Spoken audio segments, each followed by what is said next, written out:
आपके साथ मैं हूं अनुया यादव। सेहत से समझौता नहीं किया जा सकता। प्रदूषण जानलेवा है और उसे बढ़ने की इजाजत नहीं दी जा सकती। आर्थिक नुकसान से स्वास्थ्य की अहमियत कहीं ज्यादा है। जी हां, सुप्रीम कोर्ट ने प्रदूषण को लेकर यह बड़ा फैसला दिया। सीएम और सरकार की दलील को ठुकराते हुए कोर्ट ने आदेश दिया 1 अप्रैल 2017 के बाद BS3 मानक की गाड़ियां ना तो रजिस्ट्रेशन होगा और ना ही वो बिक सकेंगी।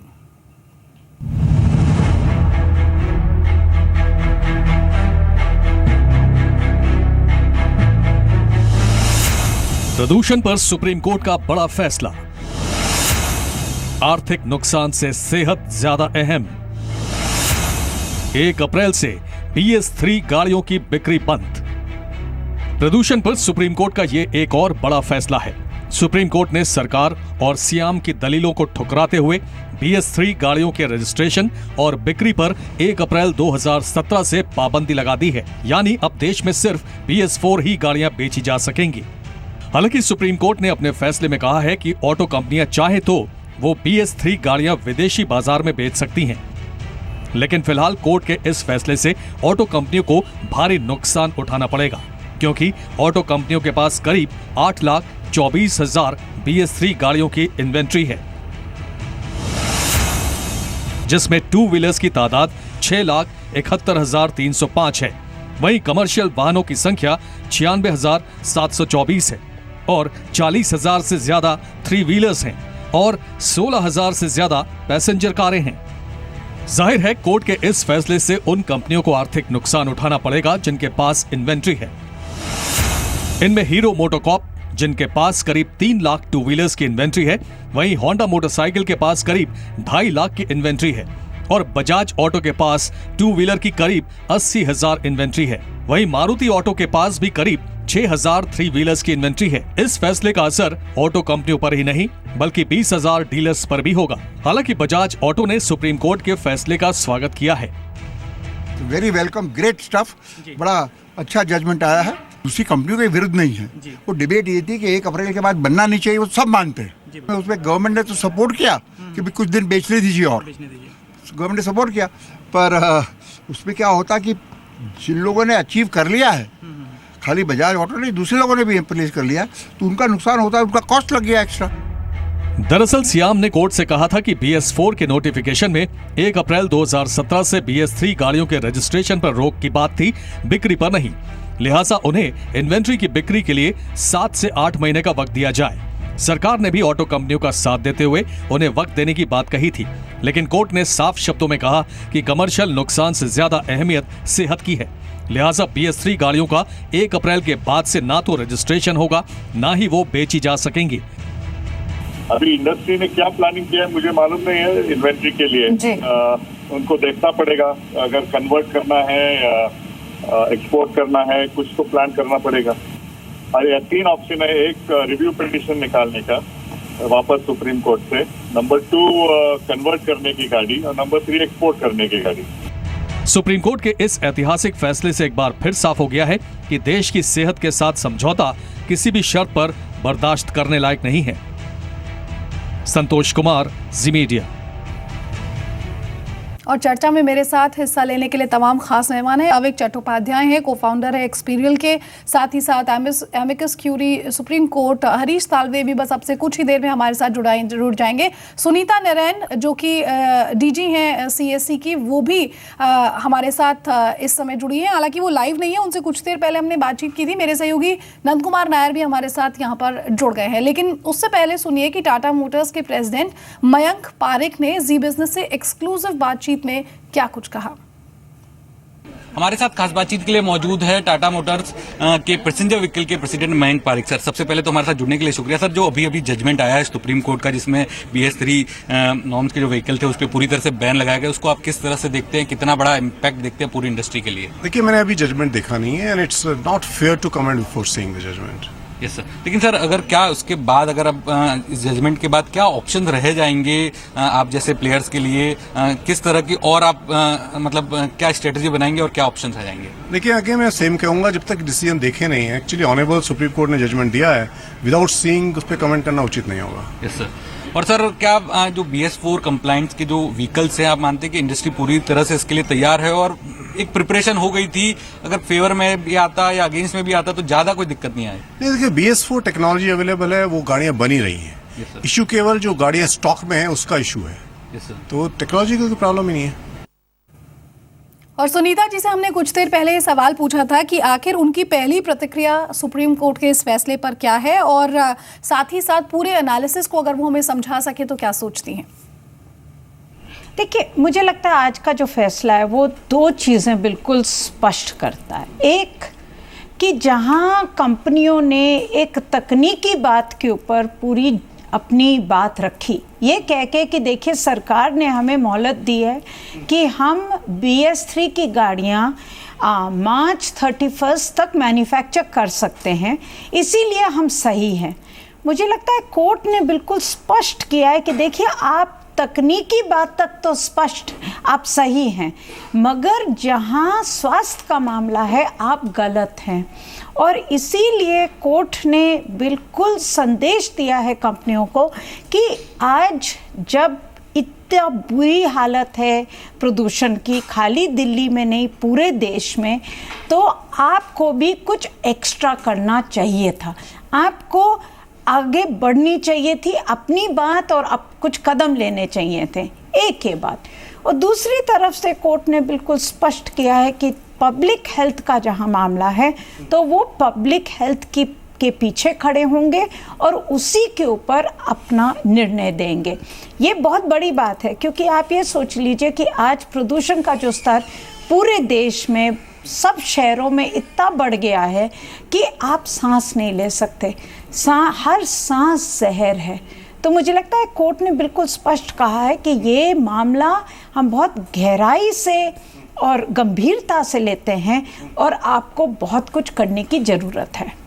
सुनीता जी से हमने ये भी पूछा कि जो ऑटो कंपनियां हैं, एक तर्क ये है कि BS2 से BS3 आने में जितना वक्त लगा है, अब की बार ये फैसला बहुत तेजी से हुआ है। कमर्शियल पहलू पर जाहिर तौर पर इसका उल्टा असर होगा, क्या मानती है वो इस बारे में, और साथ ही साथ जो सेल्स है कंपनियों की उन पर इसका किस तरह से इम्पैक्ट दिखेगा? सुनिए क्या कुछ उन्होंने कहा। ये बिल्कुल गलत है। देखिए, यही सवाल मुझे लगता है ऑटो कंपनियां बिल्कुल गलत फैक्ट्स आपके सामने रख रही हैं। BS4 इस देश में 2010 में आया और सरकार ने प्रोग्रेसिवली ये कहा था कि जैसे BS4 फ्यूल आएगा हर शहर में, तब आप BS4 टेक्नोलॉजी भी लाएंगे। 1 अप्रैल 2017 था अंतिम डेट, ठीक है? तब तक पूरे देश में BS4 फ्यूल आ जाएगा, इसीलिए BS4 टेक्नोलॉजी भी आ जाएगी। तो ऑटो कंपनियां बिल्कुल, मुझे लगता है कोर्ट को भी उनने ये बात रखने की कोशिश करी, मगर कोर्ट समझ गई कि ये गलत है, क्योंकि आपको 7 साल दिए गए हैं कि आप पूरे देश में BS4 टेक्नोलॉजी लाएं। और दूसरी चीज़, एप्का, जिसकी मैं एक सदस्य हूँ, हमने 6 महीने पहले ऑटो कंपनियों के साथ चर्चा शुरू करी थी, यही कह के कि देखिए अप्रैल 1 आने वाला है, आप अपना प्रोडक्शन BS3 का कम करिए और BS4 का बढ़ाइए। मगर आप उनके अपने आंकड़े देखें, वो बिल्कुल स्पष्ट करते हैं कि पिछले 3 महीने में उनने अपना प्रोडक्शन बढ़ाया है BS3 का। इसका मतलब उनका पूरा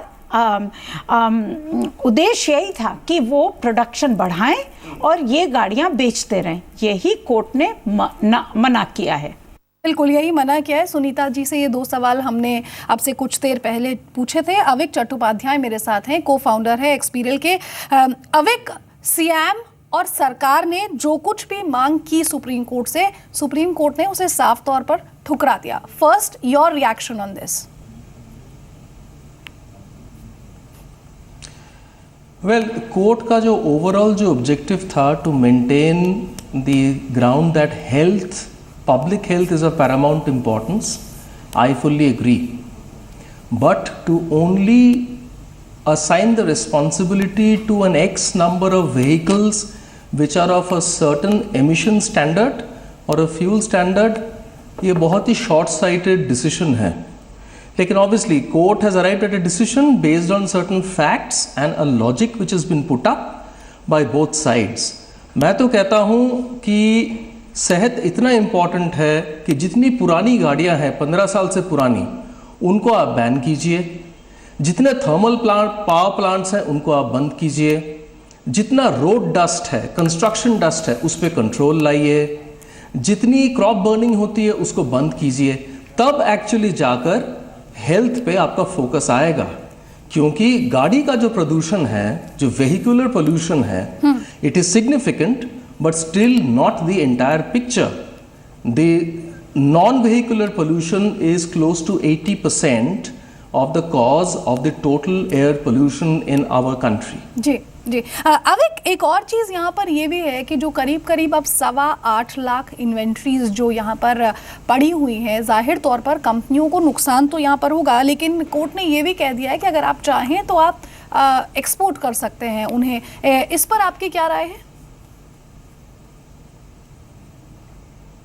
जी, there is no other option.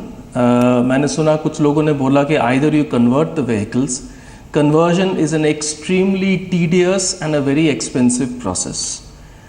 सो मैं तो ये सोचता हूँ कि ऑप्शन यही है कि आपको एक्सपोर्ट मार्केट्स देखने पड़ेंगे। Maybe for the two wheeler industry it is much easier. There is no issue of right hand drive. पर क्या आपको लगता है कि इतना इजी है एक्सपोर्ट मार्केट को टारगेट करना? क्योंकि बहुत सारे जो डेवलप्ड कंट्रीज हैं, बहुत सारे देश ऐसे हैं जहां पर उनके खुद के एमिशन नॉर्म्स जो है वो बहुत स्ट्रांग है। तो ऐसे में जो ये अनसोल्ड इन्वेंट्री है बहुत मुश्किल है। You will have to look at it is a desperate situation. You will have to resort to all kinds of options. आपको सब ऑप्शंस देखने पड़ेंगे। You will have to look at BS3 Euro 3 markets, जो अगर शायद African continent में हो या लैटिन अमेरिका में हो, और वहां पर जाकर आपको एक्सप्लोर करना पड़ेगा आप इनको बेच सकते हो कि नहीं। What is important is ये जो 96,000 कमर्शियल व्हीकल्स है राइट हैंड ड्राइव, जिनके लिए ग्लोबल मार्केट्स बहुत ही सीमित हैं, they are actually a big burden. The two-wheeler industry can still शायद over the next 12 months try to reduce their numbers. But the commercial vehicle industry is very badly hit.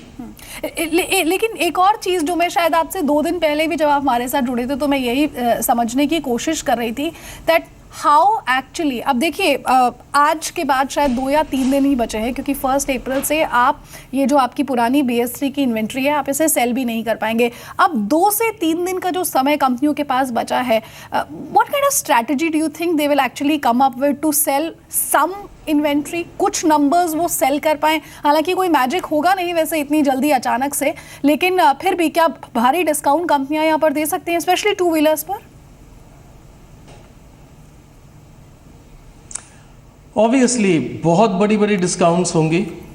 They will try to push as much of inventory as possible, give incentives to their dealers to push out the vehicles. लेकिन जैसे आपने सही बोला है, it's only 48 hours. तो situation बहुत ही desperate है।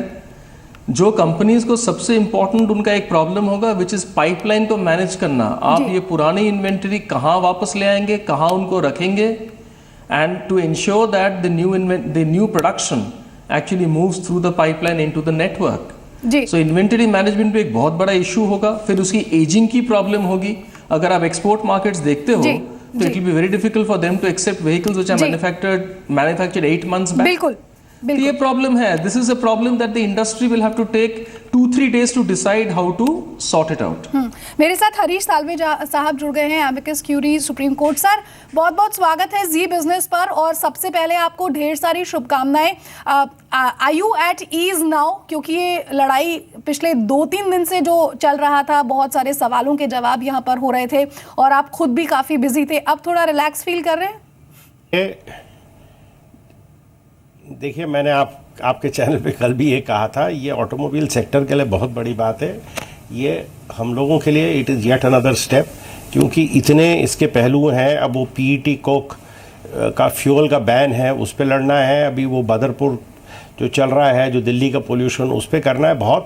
ये तो बहुत स्टेप्स हैं। ये this was just 1 step, and अच्छा हुआ ये आगे बढ़े यहाँ से। और एक ये मैसेज होपफुली जाएगा कि जब 2020 में यूरो 6 आएगा या BS6 आएगा, तो ये कहानी फिर से नहीं दोहरानी पड़ेगी। बिल्कुल बिल्कुल सर, लेकिन ये शुरुआत है, जैसा कि आप खुद ही यहाँ पर कह रहे हैं, अभी बहुत सारे और पहलू इसमें जुड़ेंगे।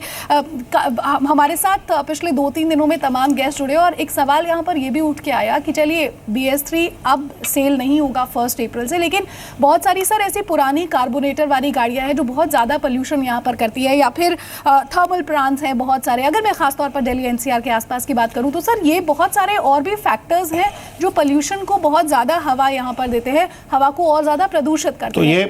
जी हाँ, तो ये केसेस चल रहे हैं NGT में, प्रदूषण के केसेस चल रहे हैं। पहले उन्होंने मेरे ख्याल से 15 साल या 10 साल पुरानी गाड़ी पे बैन लगाया था। वहाँ और किसी ने याचिका डाली है कि अब जो और पुरानी गाड़ियाँ हैं उनको फेज आउट किया जाए। अभी आई एम श्योर अब ये एक और एप्लीकेशन आएगी कि BS3 को किस तरीके से फेज आउट किया जाए। तो ये एक कंटिन्यूस एक्सरसाइज है। अब ये किसी को ये नहीं सोचना चाहिए कि एक एडवर्सरियल स्पिरिट में इसको किया जा रहा है कि कोई लड़ाई झगड़े की बात नहीं। देखिए, बच्चा गरीब का भी बीमार होता है, बच्चा अमीर का भी बीमार होता है, और ये जो प्रदूषण है इससे हम सब जूझ रहे हैं। जी जी सर, मेरे साथ मैं खुद अगले पिछले 2 हफ्ते से एंटीबायोटिक्स खा रहा हूँ। तो ये पिछले बार जब मैंने दत्तू साहब के सामने मेंशन किया था, जब ये रिवाइव किया हमने मैटर 2015-2016 में, चीफ जस्टिस दत्तू ने भी कहा, इसे मेरा छोटा सा ग्रैंडसन है बेचारा, वो मुंह पे मास्क लगा के घूम रहा है। बिल्कुल सर, प्रदूषण से तो हम सब लोग ही जूझ रहे हैं। मेरे साथ विक्रम किर्लोस्कर जुड़े हैं। मैंने उनको यही कहा, मैंने कहा साहब लुटियंस दिल्ली में यह हाल है सर। बिल्कुल सर, मेरे साथ में यह हाल है तो सोचिए क्राउडेड दिल्ली में क्या हाल है। बिल्कुल सर, क्राउडेड दिल्ली का बहुत बुरा हाल है और वहाँ सांस लेने में बहुत ज़्यादा तकलीफ हो जाती है। विक्रम किर्लोस्कर मेरे साथ जुड़ गए हैं, VC है टोयोटा किर्लोस्कर मोटर्स के। मिस्टर किर्लोस्कर, बहुत बहुत स्वागत है आपका जी बिजनेस पर। Sir, this decision that supreme court has taken is actually a big setback for the auto industry, specially for the companies जिनके पास ऑलरेडी स्टॉक पाइल्ड अप है BS3 का। I guess it's a tough situation for them. For Toyota Kirloskar Motor, we stopped production of BS3 from April 2016, and we have 0 stock right now. Sir, ये भी supreme Court ने यहाँ पर कहा कि आप एक्सपोर्ट कर सकते हैं। आपकी कंपनी के पास स्टॉक नहीं है, लेकिन आपकी जो बाकी कंपनीज हैं यहाँ पर, दूसरे जो कॉम्पिटिटर्स हैं, ये कह सकते हैं, उनके लिए सर इजी होगा क्या इंटरनेशनल मार्केट को टारगेट करना जहाँ पर BS3 नॉर्म की गाड़ियाँ चलती हैं? थोड़े मार्केट है अफ्रीका में जी, एशिया में कोई नेबरिंग कंपनी में है, थोड़े मार्केट है BS3 वाले।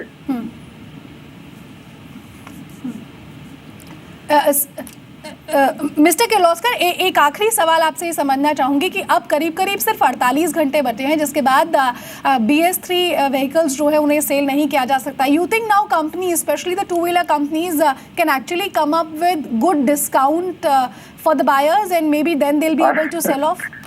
देखिए, ये सब मेरे कॉम्पिटिटर और मेरे अदर कोलीग के कंपनी है, मेरे कंपनी है, उनका क्या स्ट्रेटेजी है मैं कैसा बोल सकता हूँ।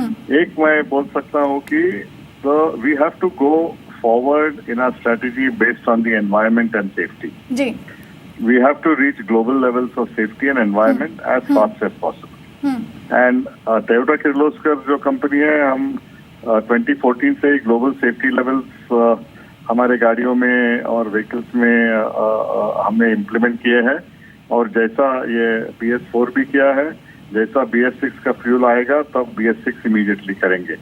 हमारा इंटरेस्ट है कि एनवायरनमेंट और सेफ्टी दोनों में हमारा इंटरेस्ट रखने का और आगे बढ़ने का। सर, आप सियाम से भी जुड़े हुए हैं, बस एक छोटी सी बात यही समझना चाहूंगी कि जो नंबर है करीब 8.25 लाख इन्वेंट्री जो है वो कह रहे हैं कि स्टॉक में है। सर, ऐसे में कंपनियों को आप कितना नुकसान होता हुआ देख रहे हैं?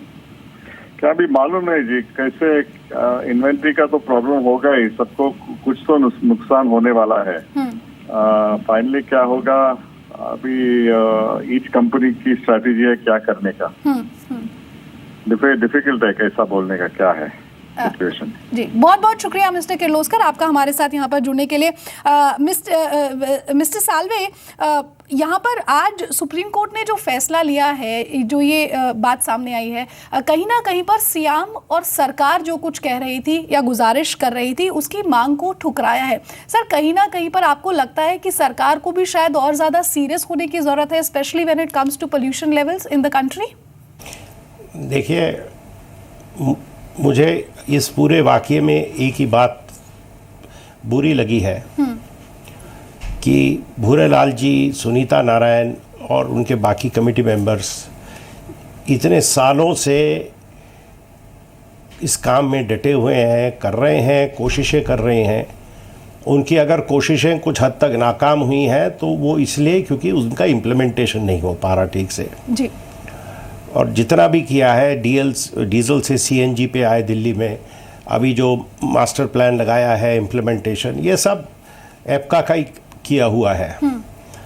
इसके बाद खड़े होके ये कहना कि एप्का तो यूजलेस है, वो कोई मदद नहीं करता, क्या अचीव कर लिया एप्का ने, और इस किस्म के आरोप लगाना, उसमें मैं एक ही चीज़ आपको याद दिलाऊंगा, शायद आपने कवर नहीं किया होगा उस वक्त, जब पहली बार मैंने याचिका मूव की, चीफ जस्टिस दत्तू थे जी। और मैंने कहा कि इसका साहब बहुत बुरा हाल है, सबका बुरा हाल है, सब हम खुद बीमार हो रहे हैं, हमारे बच्चे बीमार हो रहे हैं, हमारे नेबर्स बीमार हो रहे हैं और हमको सब दिख रहा है ये, हम क्या कुछ नहीं करेंगे इसका। तो दत्तू साहब ने कहा नहीं, हम बिल्कुल सही कह रहे हो तुम, हम इसकी एप्लीकेशन लगाते हैं, इसकी हियरिंग करते हैं वगैरह वगैरह। शुरू किया उन्होंने। पहला जो एफिडेविट आया और जो वापस लिया यूनियन गवर्नमेंट ने, मिनिस्ट्री ऑफ एनवायरनमेंट ने यह एफिडेविट दे दिया कि ऐसा कोई पोल्यूशन है ही नहीं पार्टिकुलेट मैटर का, ये तो मिट्टी का पोल्यूशन है दिल्ली में। जब वो जजेस ने पढ़ा, उन्होंने कहा कि ये कौन है अफसर, इसको बुलाओ कोर्ट में। मैंने कहा साहब ज़रा बुलाइए तो उसको, उसकी ज़रा सूरत तो देखें, ये कौन ऐसा आदमी है जो दिल्ली शहर में रहता है और कहता प्रदूषण नहीं है, सिर्फ मिट्टी है जी। उन्होंने कहा नहीं जी गलती हो गया, हम एफिडेविट वापस ले रहे हैं। एफिडेविट वापस ले गए। जिनका खुद का ट्रैक रिकॉर्ड ये है, वो एप्का को उंगलियां दिखाते हैं। यानी ये एक बड़ी दुखद बात है।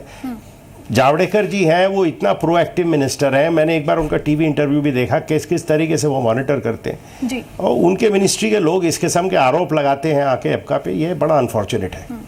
यानी कि सर बहुत जल्दी से, माफ़ कीजिएगा समय की थोड़ी कमी है, बड़े फैसलों को, इस तरह के बड़े फैसलों को इसका मतलब और संजीदगी से लेने की ज़रूरत है और उम्मीद करते हैं कि आपकी सेहत में बहुत जल्दी सुधार आए। आप कह रहे हैं बार बार कि आपकी पिछले 2 हफ्ते से तबीयत ख़राब है, कल भी आप जब इंटरव्यू के लिए बैठे थे तो आपकी तबीयत बहुत ज़्यादा ठीक नहीं थी, तो हमारी शुभकामनाएं आपके साथ है। जल्दी से सर एक क्विक रिएक्शन दे दीजिए प्लीज़। Thank you. देखिए यही है, अभी कुछ तो सरकार में भी चेंज आया है।